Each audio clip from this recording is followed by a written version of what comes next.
در شبکه‌های اجتماعی نواری پهن شده است که وضع خیلی دشوار یک مکتب را نشان می‌دهد. گفته می شود که این مکتب در دهه سفیداب ناحیه تاجیک‌آباد جمهوری تاجیکستان جایگیر است و پس از آن که بینای اساسی این مکتب از سبب زمین لرزه ویران شده است، خوانندگان مجبور شدند که در زیر خیمه درس خوانند. در نوار دیده می شود که برای کودکان تقریباً 12 جای در زیر یک خیمه عادی تشکیل شده است تا درس خوانند. این شرایط نه تنها برای آموزش خوب نیست، بلکه می تواند به سلامتی کودکان هم ضرر رساند.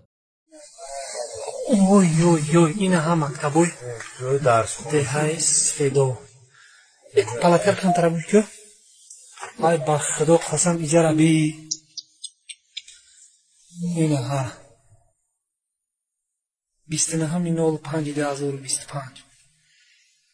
بسیاری از شهروندان از این وضع اظهار ناراضگی کردند و میگویند که تحصیل در چنین شرایط میتواند به سلامتی کودکان ضرر رساند. آنها طلب دارند که دولت و مقامات باید برای تحصیل کودکان شرایط بهتر مهیا کنند، حتی اگر موقتی باشد. کارشناسان بر این نظرند که مهیا کردن شرایط خوب و امن برای تحصیل کودکان وظیفه وزارت معارف و علم تاجیکستان است. با وجود این، همین وزارت سالها باز یکی از ساختارهای شمرده می شود که به پاره‌خوری و بی‌عدالتی متهم است. بعضی کاربران گفتند که هرچند هدف این است که کودکان از تحصیل دور نمانند، ولی این معنای آن را ندارد که باید هر گونه شرایط ناخوب را قبول کرد.